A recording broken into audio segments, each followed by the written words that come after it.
سيادو كلا أوجاتو صومالة يا سبمالة يا صومال سيادو كلا أوجاتو وحوي صومال هل ما أبا كجرتو صومال ويو ومدبكا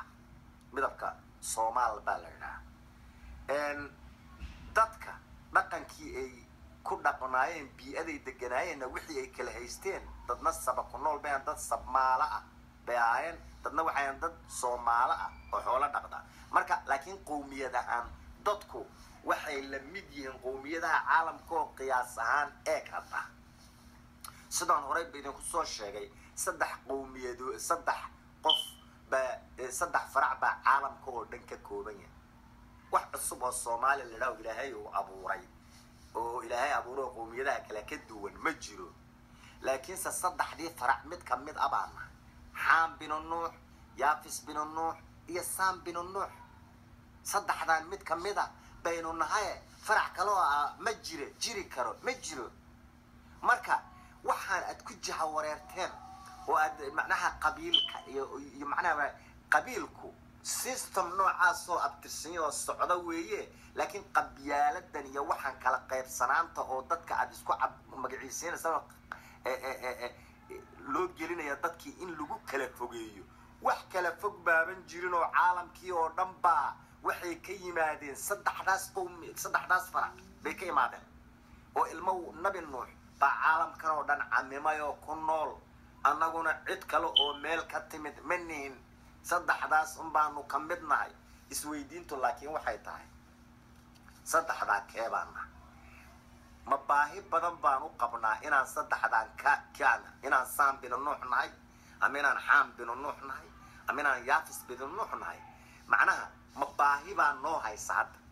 haddaanu isweydiino baahida noo haysa inaanu ogaano caalamkii oo dhan baaba intaa ka koobanee annaga laakiin Soomaali baa la yiraahdo oo geeska Afrikaanu deganahay Soomaalinimadeena inaanu mideyno laakiin qowmiyadahan caalamka bani aadamka abuuran oo saddexda farac ka yimid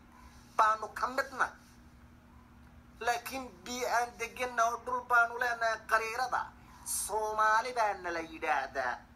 ummadda Soomaaliyeed bi'ada ay degan tahay dadkaas baa wax isku meel oo isku dan ah qowmiyadahan saasaan qowmiyad u nahay laakiin safarac ahaan bani aadamkaanu la faracnahay oo aanu isku meel ka wada nimid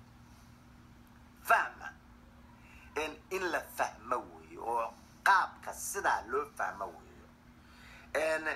isla markaana wadaniyadaas waxa weeye qaybta wadaniyada macnaha in waxay ka mid tahay qowmiyad ahaanta wadaniyada ay ka mid tahay maxay dadkaaga iyo dalkaaga inaad jeclaato wadaniyada halkaas ay ka bilaabanaysaa sidaad ku jeclaan maxaad ku jeclaan waxaad ku jeclaan dantaa kugu qasbaysa in aad wax midaysan oo isku wada dan ah adu wada quntaan jeclaansho waxa weeye oo qumid hal dan ah oo la wada leeyahay oo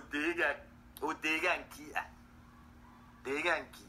isku danbaana ma kala guuri karo inaanu midayno awoodeena oo aanu sameeyno wax dadka wax u ah dadka wax u tari kara inaanu wada sameysano baanu ku wanaagsanahay hadaanu iskala gurro macna badan ma sameynayno marka waxa weeye qaybta wadaniyada ah inay xoogaho caata tahay oo awood la saarin baa meesha ka soo baxday kadibna burbur baa dhacay magacan Soomaaliga ana dib baa galay maba la isla fahminba wadaniyada lagu sheegay waxa kamid ah qowmiyad ahaantaada horta inaad jeclaato dal ahaantaada inaad jeclaato bi'adii baa isku keen qasabtayba